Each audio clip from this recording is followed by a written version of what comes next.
This is Face the Nation, broadcasting live from the CNN IBN headquarters in New Delhi with Sagarika Ghosh. Yes, it's 10 o'clock on a day when U.S. President Barack Obama demolished the theory of the clash of civilizations and said there is no clash between America and Islam. In a 55-minute speech in Cairo, he did not once mention the word terrorist or war on terror. America is not and never will be at war with Islam. Obama calls for a new relationship between America and the Muslim world, a relationship based on mutual respect and dialogue. In a tone-setting speech in Cairo, Obama quoted liberally from the Holy Quran, spoke about his own Muslim heritage, said America would withdraw from Iraq in 2012, made no open threat against Iran, and said Israel must stop its settlements in the West Bank. That brings us to our question of the day tonight. Can America ever make peace with the Muslim world? Can real peace now be achieved? Type QTD space Y for yes, QTD space N for no, SMS to 51818. And as you know, you can also vote online and express an opinion on IBNLive.com. And joining us on the show tonight, Michael Singh, former Senior Director for Middle East Policy in the Bush administration. Joining us from Washington, right here in our studio, Javed Naqvi, Senior Journalist, Romit Pal Chaudhary, Senior Editor of the Hindustan Times. So let's now get you the initial results of our SMS poll. The question we're asking is, Obama makes a defining speech. Can this really mean that America and the Muslim world can ever really have a lasting peace? What are you telling us at the start of the show? In fact, 61% are saying yes, 39% are saying no. We're analyzing Obama's speech in this program. So let's listen to what he said about Islam.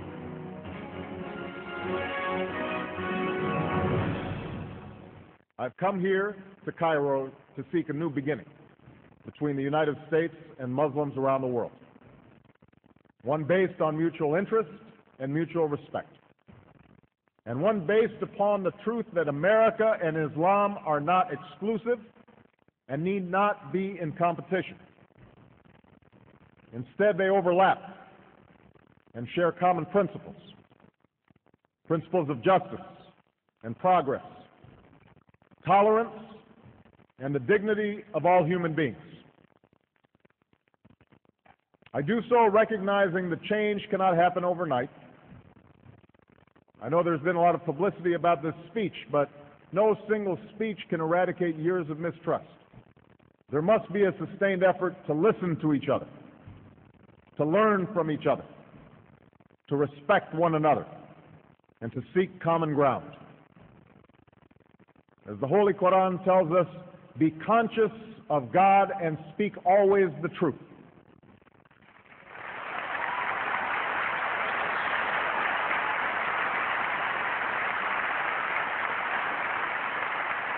Throughout history, Islam has demonstrated through words and deeds the possibilities of religious tolerance and racial equality.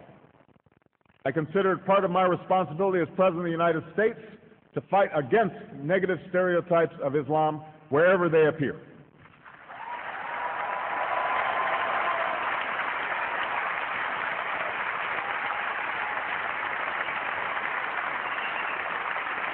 But that same principle must apply to Muslim perceptions of America.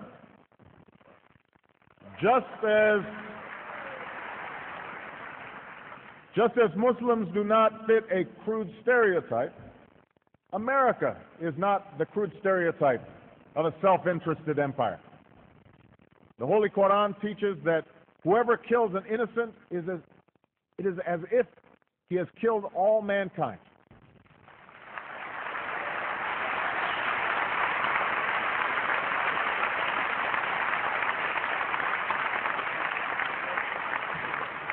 And the Holy Quran also says, whoever saves a person, it is as if he has saved all mankind. Liberal quotations there from the Holy Quran. Let's now hear from our guest. Michael Singh, you were former Director of Middle East Policy in the Bush administration.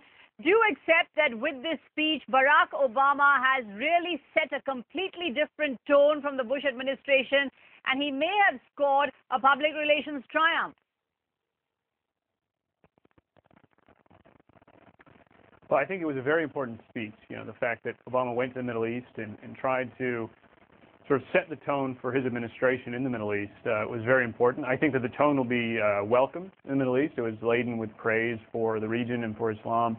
And I think, frankly, just the fact that President Obama was the one giving it, the fact that a man with his background could be elected President of the United States and represent us in Cairo, speaks a lot about American values, and I think that will go over well as well. So, you know, I'm hoping for positive things out of this speech, and I think that it was a good start.